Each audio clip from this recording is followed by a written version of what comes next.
Hansi, and welcome to The Female Factor, where we explore how women work in a range of different careers.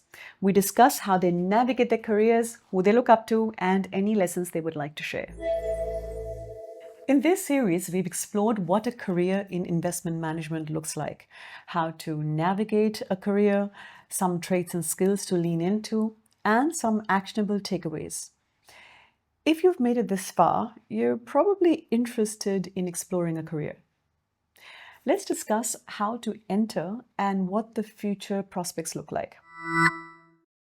It's a common misconception that you need to be good at math or numbers to excel in finance. Anytime I mention that I work in finance, I get told you must be good at math. Let me tell you a secret. The last time I studied math was in grade 8. So believe me when I say it helps that you don't get scared by numbers, but the math itself is pretty simple. I did a Bachelor of Arts with Literature and Economics. When I chose finance later, I simply studied some more to earn a graduate diploma and then a CFA charter. Similarly, our guests came from different backgrounds, including media and law. Note how they changed their mind during and even after graduation. I studied computer science and statistics.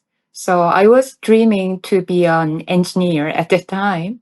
However, at the end of my college semesters, I found out that I enjoy interacting with people and getting into clients' market. So I just jumped into business administration and then joined Citibank Korea as my first company. When I thought about finance, I thought it's very dry culture, very sharp people, and then you have to be very, very smart to be competitive in that industry. But after joining Citibank Korea, I found out that there are different roles and different skill sets required. So it was a little bit different from my initial expectation. There are people who majored English literature or history. So there are many different backgrounds.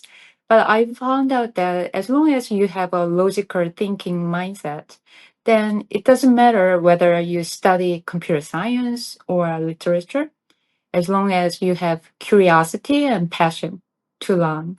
I accidentally chose it. I was, and again, you know, when you're 18, 19, I actually wanted to do sociology when I entered LSE, but I didn't like it at all. It just didn't gel with me. Although I'm still passionate about doing good and all that, but the subject itself was really depressing for me, to the point that I went to the admission office and I said, I'm so sorry, I'm registered for sociology major, but I want to change to economics. Is that okay? Overall, when you enter into the various fields, you do need to keep furthering yourself in terms of taking different courses over time. So I spent 2 summers with a local newspaper. I really wanted to do journalism. My father didn't think that was a good idea. So I thought, what else can I do that didn't involve maths? So so that's where I did law, and I went and did my bar, came back, and as luck would have it, I went for a couple of interviews to do my chambering, so that to allow me to get called to the bar here in Malaysia. And it was the starting pay was a pittance, right? So I thought, okay, let me try my hand and see if I can get any corporate job. This was before the Asian financial crisis, so stockbroking was what everybody wanted to do. And I went to stockbroking. The industry I joined after newly grad is totally different industry. It's a mass media. However, after 3 years working in that industry, I got married and my husband had an assignment overseas in New York. So therefore, like I thought my career in that industry, and I like moved to New York with my husband, and like I tried to like find the opportunity to work. It's like my husband was in the financial industry. I wanted to like be with in the same industry because like if I am within the same industry, no matter where he goes, like possibly I can like find that job in the industry easy. Actually, like there was no like requirement at that time. Like I entered the financial industry as an assistant for the trader, so no experience was required. And like it's really like the new, not new, very early uh, position, quite entry position. Some chose finance as alternatives to what they didn't want to do. Some fell into it with different backgrounds completely. And then one decided based on where to live. To be honest, it came down to a difference between Sydney and Canberra. I decided I wanted to be the big city. When you think about finance, investment, you think about about equities and debt markets and all of that. And that was always how I saw finance as. And I found it all kinds of terribly exciting. And I've always wanted to get in, but I didn't have that necessarily that academic background. And I thought, well, gee, how do I could possibly get into the investment side of things? And the way I got in was essentially through specializations. Okay, I admit, finance does have math whizzes. It's actually a funny story. So I chose either math or physics as my major. And then I went to the best college in Taiwan, going to a math program, my dream. And I realized I'm not so good at math. During college, also realizing I don't want to be in the lab. I actually want to be with people. I like talking to people. And I only learned that in college. I didn't know that part was in me when I was in high school. It's really funny. So I become very lost.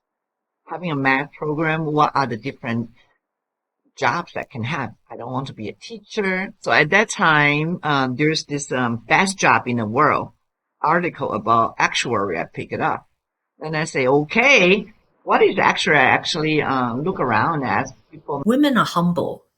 Women who come to me to say they're not good at maths, actually, they're very good at maths in a different way. No, they're not good at calculation, but they're good at working out what they want.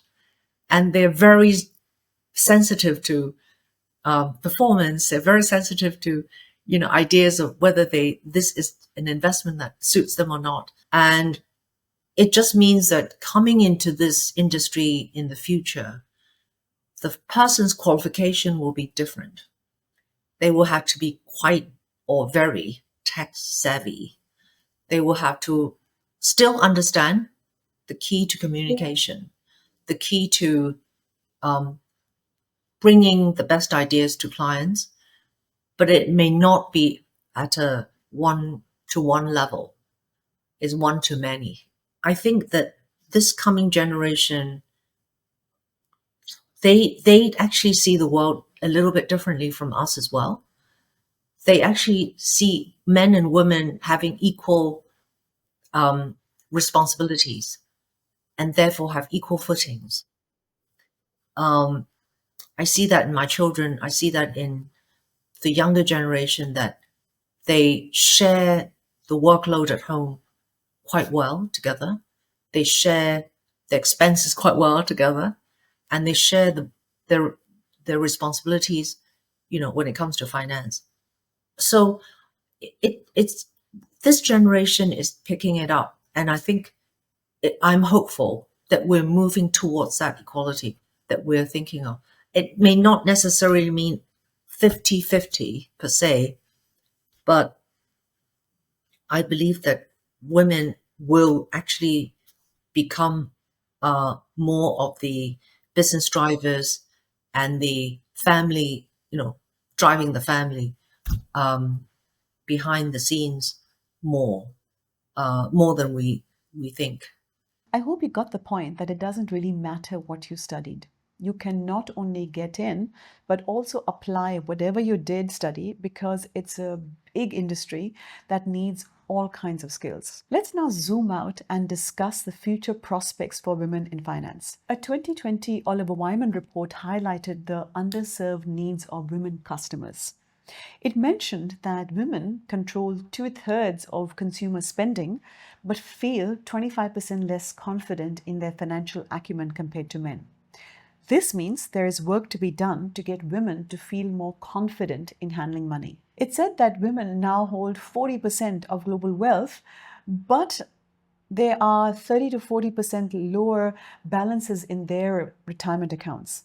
This means there's work to be done in ensuring that women get their fair share of wealth so that they lead better lives in retirement. It said that 40% of entrepreneurs around the world are women, and yet women entrepreneurs are 30% less likely to have access to sufficient funding for their businesses. This means that there is work to be done to ensure that more startup and venture funding goes to women. It said that there's a growing number of women chief financial officers or CFOs, reflecting a growing corporate power. But more than 50% of women buying these financial services for companies express dissatisfaction with the gender balance of the teams that service them. This means there's work to be done to ensure that there are more women in finance. It's simple. We need more women in the finance industry. I hope this series inspires women to take up this opportunity. If you still have questions, please post them on the comments where you see or hear this podcast. I would be happy to answer them. I'm Hansi. See you in the next season.